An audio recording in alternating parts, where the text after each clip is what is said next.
नमस्कार दोस्तों। श्रीमद् भगवद गीता सार का यह दूसरा भाग है। अगर आपने पहला भाग नहीं देखा है तो उस वीडियो का लिंक हमने डिस्क्रिप्शन बॉक्स में दे दिया है, तो आप जरूर से देखना। अब वीडियो पर आते हैं। 12 भावुकता कमजोरी है। धृतराष्ट्र अपने पुत्रों को लेकर जरूरत से ज्यादा ही भावुक और आसक्त थे। यही कारण रहा कि उनका एक भी पुत्र उनके वश में नहीं रहा। वे पुत्र मोह में भी अंधे थे। इसी तरह महाभारत में हमें ऐसे कुछ पात्र मिलते हैं जो अपनी भावुकता के कारण मूर्ख ही सिद्ध होते हैं। जरूरत से ज्यादा भावुकता कई बार इंसान को कमजोर बना देती है और वो सही गलत का फर्क नहीं पहचान पाता। कुछ ऐसा ही हुआ महाभारत में धृतराष्ट्र के साथ, जो अपने पुत्र मोह में आकर सही गलत का फर्क भूल गए। 13 शिक्षा और योग्यता के लिए जुनूनी बनो। व्यक्ति के जीवन में उसके द्वारा हासिल शिक्षा और उसकी कार्य योग्यता ही काम आती है। दोनों के प्रति एकलव्य जैसा जुनून होना चाहिए, तभी वह हासिल होती है। अगर आप अपने काम के प्रति जुनूनी हैं तो कोई भी बाधा आपका रास्ता नहीं रोक सकती। 14 कर्मवान बनो। इंसान की जिंदगी जन्म और मौत के बीच की कड़ी भर है। यह जिंदगी बहुत छोटी है, कब दिन गुजर जाएंगे आपको पता भी नहीं चलेगा। इसलिए प्रत्येक दिन का भरपूर उपयोग करना चाहिए। कुछ ऐसे भी कर्म करना चाहिए जो आपके अगले जीवन की तैयारी के हों। ज्यादा से ज्यादा कार्य करो। घर और कार्यालय के अलावा भी ऐसे कार्य करो जिससे आपकी संतानें आपको याद रखें।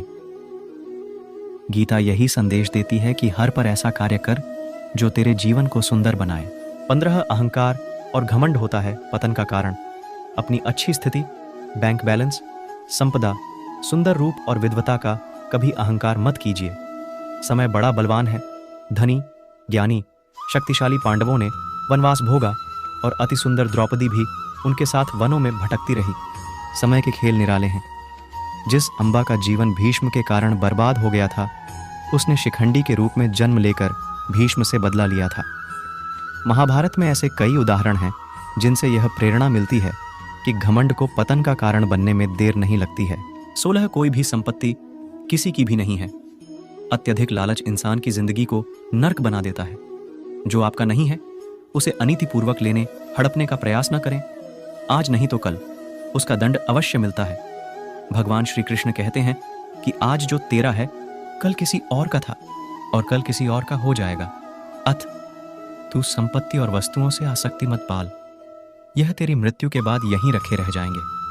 अर्जित करना है तो परिवार का प्रेम और अपनत्व अर्जित कर, जो हमेशा तेरे साथ रहेगा। 17वां ज्ञान का हो सही क्रियान्वयन। शिष्य या पुत्र को ज्ञान देना माता पिता व गुरु का कर्तव्य है, लेकिन सिर्फ ज्ञान से कुछ भी हासिल नहीं होता। बिना विवेक और सद्बुद्धि के ज्ञान अकर्म या विनाश का कारण ही बनता है। इसलिए ज्ञान के साथ विवेक और अच्छे संस्कार देने भी जरूरी हैं। हमने ऐसे कई व्यक्ति देखे हैं जो है तो बड़े ज्ञानी, लेकिन व्यक्तित्व से दब्बू या खब्बू हैं, या किसी जंगल में धूनी रमाकर बैठे हैं। उनके ज्ञान से न तो परिवार का हित हो रहा है और न समाज का। ऐसे लोगों को कहते हैं अपने मियाँ मिट्ठू। खुद लिखे और खुद ही बाँचे, खुद लिखे और खुद ही। 18 दंड का डर जरूरी। न्याय व्यवस्था वही कायम रख सकता है जो दंड को सही रूप में लागू करने की क्षमता रखता हो। यह चिंतन घातक है कि अपराध से घृणा करो, अपराधी से नहीं। दुनिया भर की जेलों से इसके उदाहरण प्रस्तुत किए जा सकते हैं कि जिन अपराधियों को सुधारने की दृष्टि से पुनर्वास कार्यक्रम चलाए गए, उन्होंने समाज में जाकर फिर से अपराध को अंजाम दिया है। अपराधी को हर हाल में दंड मिलना ही चाहिए। यदि उसे दंड नहीं मिलेगा तो समाज में और भी अपराधी पैदा होंगे और फिर इस तरह संपूर्ण समाज ही अपराधियों का समाज बन जाएगा। युधिष्ठिर के अहिंसा में उनके विश्वास को देखते हुए युद्ध के बाद भीष्म को उन्हें उपदेश देना पड़ा कि राजधर्म में हमेशा दंड की जरूरत होती है, क्योंकि प्रत्येक समाज में अपराधी तो होंगे ही। दंड न देना सबसे बड़ा अपराध होता है। 19 न्याय की रक्षा जरूरी।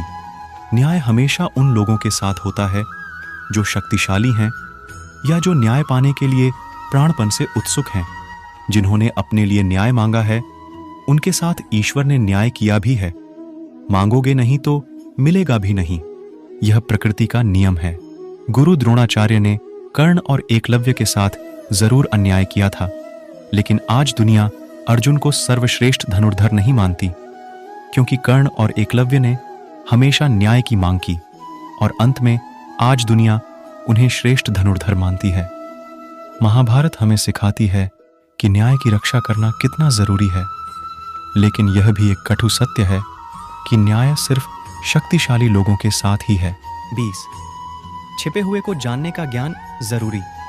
यह जगत या व्यक्ति जैसा है वैसा कभी दिखाई नहीं देता, अर्थात लोग जैसे दिखते हैं वैसे होते नहीं, चाहे वह कोई भी हो। महाभारत का हर पात्र ऐसा ही है, रहस्यमय। छिपे हुए को जानना ही व्यक्ति का लक्ष्य होना चाहिए, क्योंकि ज्ञान ही व्यक्ति को बचाता है।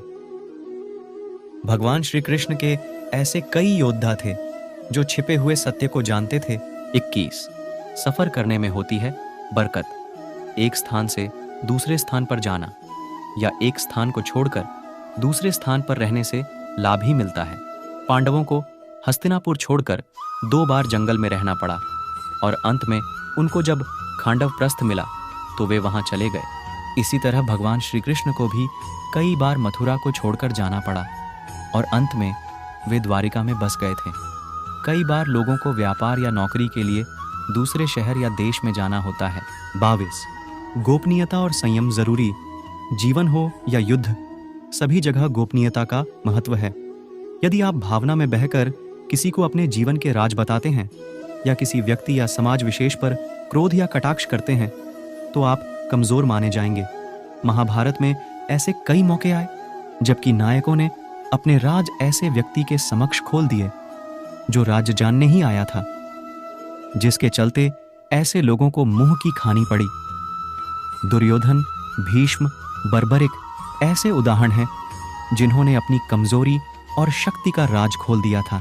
अगर आपको वीडियो पसंद आई हो तो अपने परिवार और दोस्तों के साथ शेयर जरूर करें। वीडियो को लाइक, कमेंट्स करके जरूर बताएं। अगर कुछ नया सीखने को मिला हो तो चैनल पर नए हैं तो सब्सक्राइब जरूर कर लें। राधे राधे।